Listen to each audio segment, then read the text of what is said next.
Hope everybody's doing good, man. Hope everybody is doing great. Every day is a new day. Any new day is a new opportunity. And change is opportunity. Wake up every day and think of changes in your mind that's going to make this day better than the next day. So you always want to get better each and every day. Isn't that right?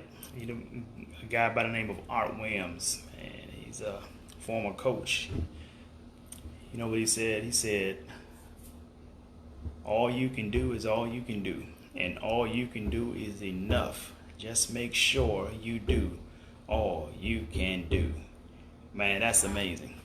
But I'm going to get started. I'm not going to keep you guys long. It's always a great day. I don't know who just joined us, but hello to you. Good afternoon. Thank you for stopping through. I won't take too much of your time. I do want to share some information, and this is by demand. This is by special request. Someone came to me and said, hey, can you talk about that guy who was a slave that became a millionaire? Can you talk about that again? I don't know the whole story, but can you share that with everybody and talk a little bit and elaborate on it? And I said, yeah, I can do that. So this is what I'm doing right now. But as I get started, folks, I'm going to start you with this. If it's going to be, it's up to me to fulfill my dreams and possibilities with dedication and motivation to inspire thousands from all nations. When times are tough and breaks you down, just smile with toughness and rebuild from the ground. During tough times, adversity is a lot. Just remember, time flies, but you are the pilot.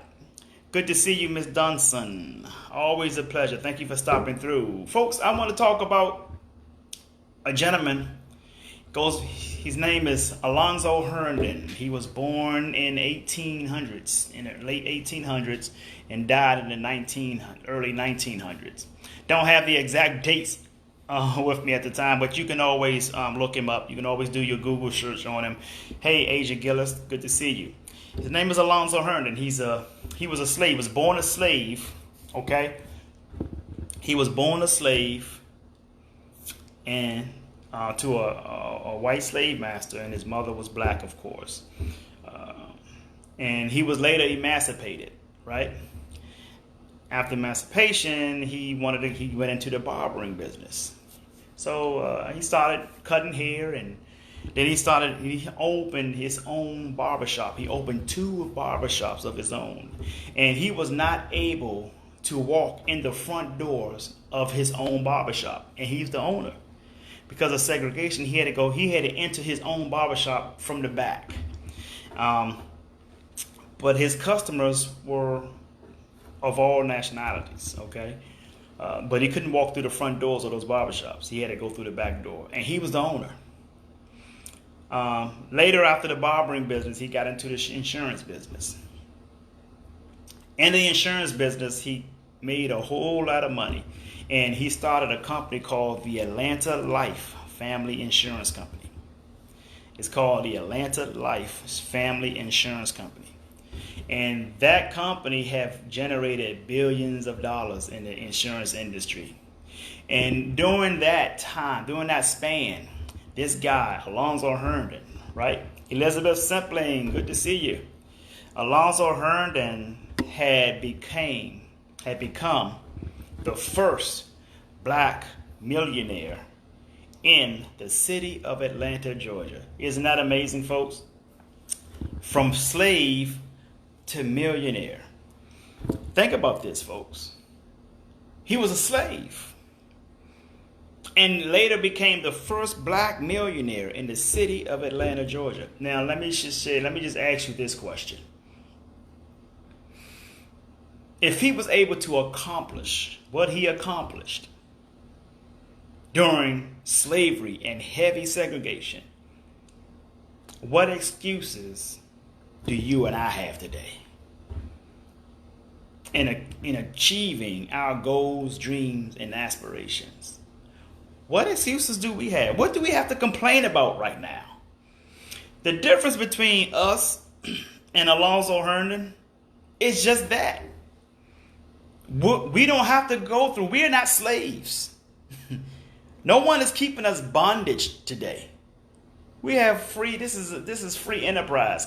There are 35,000 black millionaires in this country, and 7 or 8, I think 8 or 9 black billionaires in this country. What do we have to complain about? People always talk about, oh, I can't do this because the police does this. They always want to pull me over because I'm black. I mean, listen, we are not enduring what Alonzo Herndon had to endure during slavery. I mean, come on, folks. Come on. You are going to have setbacks. You're going to have hurdles that you're going to have to get over. You're going to face some adversities in your life. You're going to have some problems. You see, the biggest problem most people have is thinking they're not supposed to have any. Failure. You're going to fail. You got to fail. Otherwise, you won't get better. It's inevitable. Every goal you create, the obstacles are also created. And those obstacles, whether you act on those goals or not, those obstacles are going to come looking for you. And those obstacles are going to find you. Now, here's the thing, folks. Whether those obstacles find you or not, when they do find you, are they going to find you working on your goal, or are they going to find you in procrastination mode? Because if it finds you in procrastination mode, the problem is worse.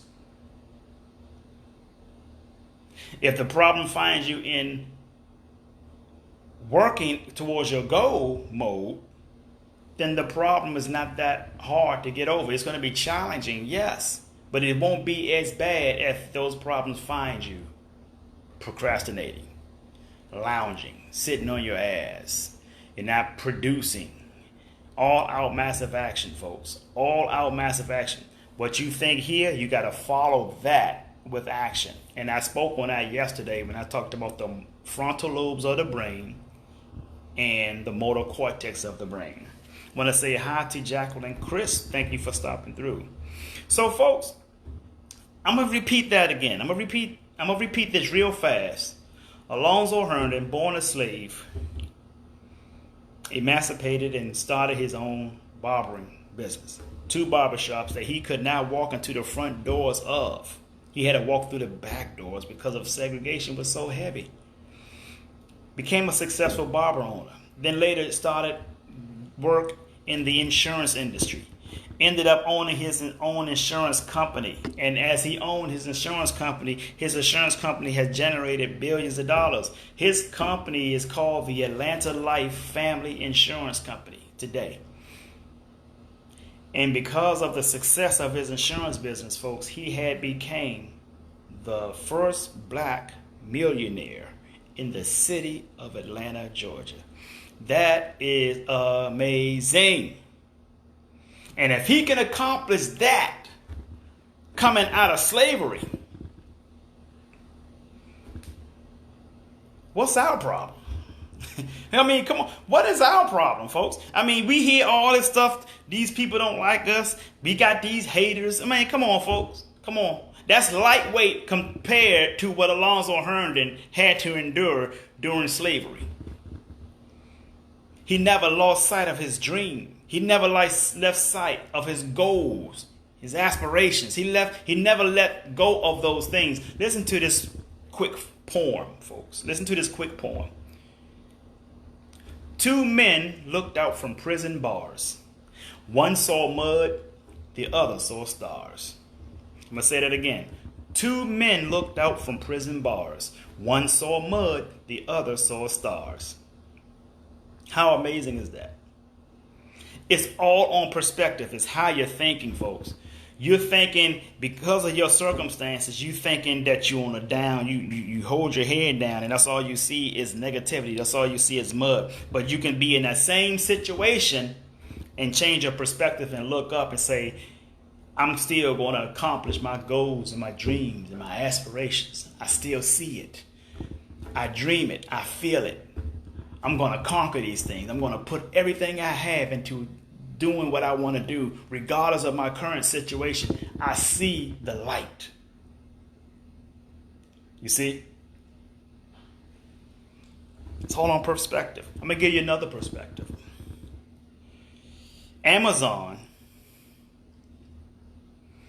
There's some article that came out maybe a year or two ago about Amazon coming up with warehouses in the sky. Okay? And your packages will be delivered in the future. Your packages will be delivered to you from the warehouse in the sky, brought to your doorstep by drones. What is the warehouse? People are like, warehouse in the sky is nothing but a blimp. It's a blimp, like the Goodyear blimp.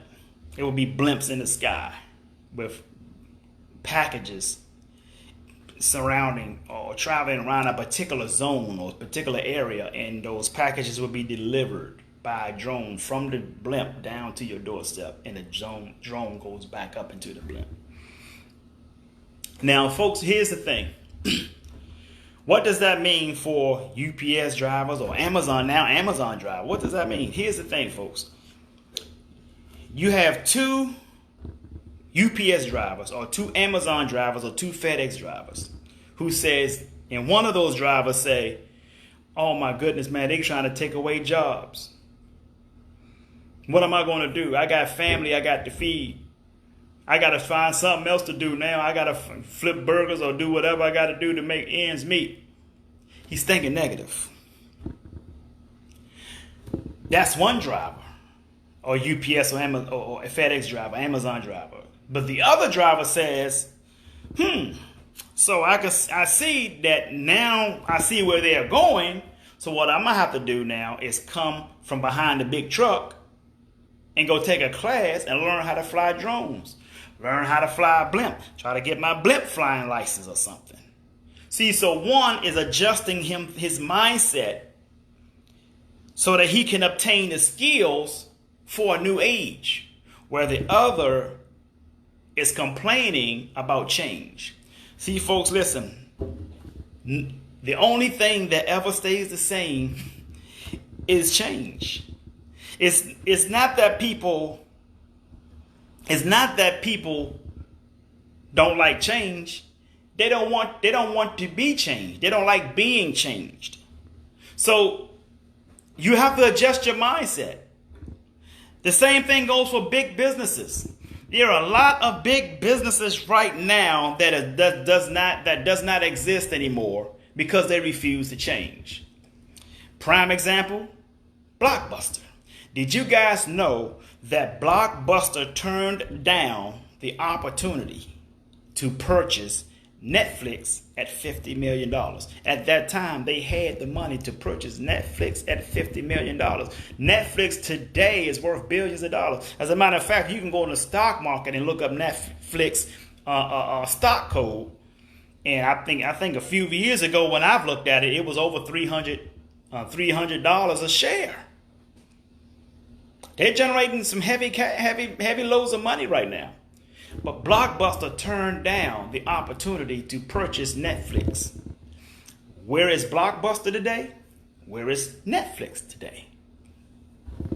So I say these things, folks, because opportunity is never missed. It's never missed.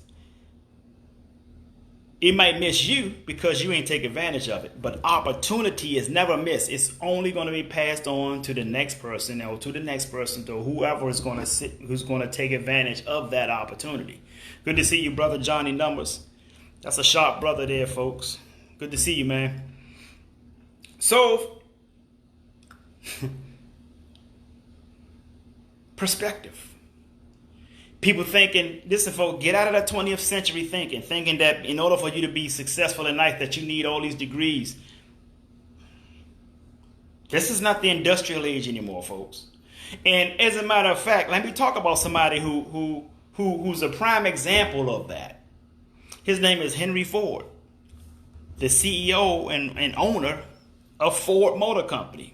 Way back in the early 1900s, back when Ford motor cars were first made. You know, they tried to prove him to be an ignorant man because he had success in making vehicles. Let me tell you what Henry Ford said. Henry Ford said, I don't have all the knowledge to every branch of information that I need to know out there. He said, but what I do have is a row of electronic buttons on my desk then I can push any of those buttons to bring in a particular expert in any branch of knowledge at my disposal, and they are all on my payroll.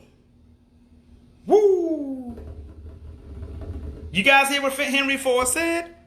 I don't have all the MBAs and all the degrees in the world, but what I do have on my desk is a row of buttons that I can press for any expert in any branch of knowledge on my payroll. Is that ignorance to you? That's knowing how to surround yourself with people that have the resources that you need to get to where you want to go. Folks, the goals that you have right now, you are not that person to reach those goals. You're going to have to grow into that individual to reach those goals. And that's exactly what Henry Ford did. He surrounded himself with experts to create a combustion engine to move a car. So you don't need to be an expert. Just put them on your payroll, or surround yourself with people who are experts. Pick their brain. Some of them you can make your mentors. It is okay that you can have a mentor that works for you. There's nothing wrong with that. A mentor is not a person of title. It's who they are to you in relation. Okay? So, Alonzo Herndon, from slave to millionaire. If he can accomplish that, what is our problem? And I'm not saying everybody should be millionaires, even though I'd love for them to be. But no, I'm not saying that. But what I'm saying is you have the goal, you have the gift to accomplish what you want to accomplish in your lifetime, in your lifespan. We have only 30,000 days on earth. That's it. We only have 30,000 or 35,000 days on earth. What does that equate to? That equates to about between 72 to 76 years. As Dr. Dennis Kimbrough said once, time is not running out, but your life is. What are you doing with it? What are you doing? Are you doing the best that you can with your life? Because you are the author of your life. Your obligation to the masses is to create an amazing story that's going to inspire other people to do the same. Okay? So, taking a look at that, folks. Taking a look at that. This man went from slave to millionaire. Anybody can go from slave to millionaire in modern times because there's still slavery in the mines. But you can get all that stuff out your head. See, in order for you to obtain new information to take you where you want to go, you got to first get rid of the stuff that got you to mediocrity. Yes. Just like furniture in your house. Neither one of you is going to bring new furniture in your house when you still got old furniture in there. The first step is to get the old furniture out, so that they make room for the new furniture to come in. The same thing is friends and people in your circle. You're not going to be able to obtain quality people or quality friends in your circle if you got losers in your circle. When I say losers, I'm not talking about by circumstance. I'm talking about by choice and negativity. You're not going to be able to bring positive people in your circle when you have negative people steady hounding with their philosophy. You see, philosophy is important because why? Your income is the outcome of your philosophy. So in order for you to get the type of people that you want in your circle, you people say, man, these are the type of people I want in my circle. I want serious people. I want people that's going to hold me accountable. I need people who around me that's successful. But in order for you to get successful people in your circle, you got to get the unsuccessful people out first. That makes sense, folks. That's just following the laws of physics. You can't bring furniture in your house, new furniture, if you still got old ass furniture in it. Get that old furniture the hell out of there. before you can put in the new furniture. And then here's the thing, folks. Here's what's important. When you get the old furniture out first, the next step is not to bring in the new furniture. Once you get the old furniture out, you got to clean the areas so the new furniture can come in and be perfectly clear, clean, and look more beautiful, because you clean the area after you see. Once you get the old losers out your life, then you got to clean yourself up. You got to recover. You got a lot of recovering to do. You got to recover and you got to grow. And then the new folks will start to come into your life, because those people have done some things to you that those new friends that you claim that you want is not going to be is not going to be comfortable with coming into your life. So just like your house, clean out the old furniture. Get it out of there. Then you got to sweep. You got to mop. You got to spray. You got to shine. You got to clean the floors. You got to do all that stuff before you bring the new furniture in there. Otherwise, you ain't doing nothing but bringing new furniture in on top of filth.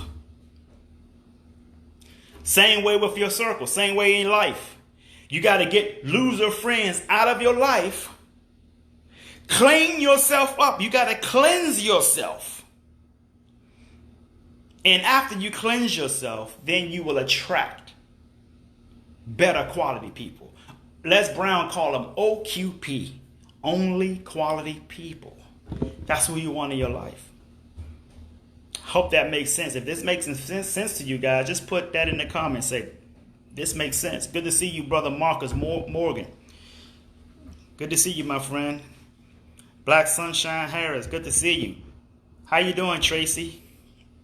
Missing my fam. Good to see you, Tracy. Brother Mark Anthony Perez, what's up, brother? Where you at these days? Are you still around along the beach? We got to get together, man. We got to hook up. Meet me at CJ's or something. Holler at me. But I hope this makes sense to you, ladies and gentlemen. So, with that being said, that's all I got for you today. I got some work I got to do. Got a lot of moving around to do. So, please share the video. Like and share the video if it's helpful. Share the video with some people. If it doesn't help you, I'm pretty sure you have somebody in your friends list that this can help. I'm telling you. So, with that being said, I want you to do me one last huge favor, and that is to sing like no one can hear you, dance like no one can see you, love like you've never been hurt, and live like it's heaven on earth. I'm Jay Hunter Lee. I love you, and the world needs you, and there ain't nothing you can do about it. So stop that damn texting and driving. Peace and blessings, folks. Have a great day.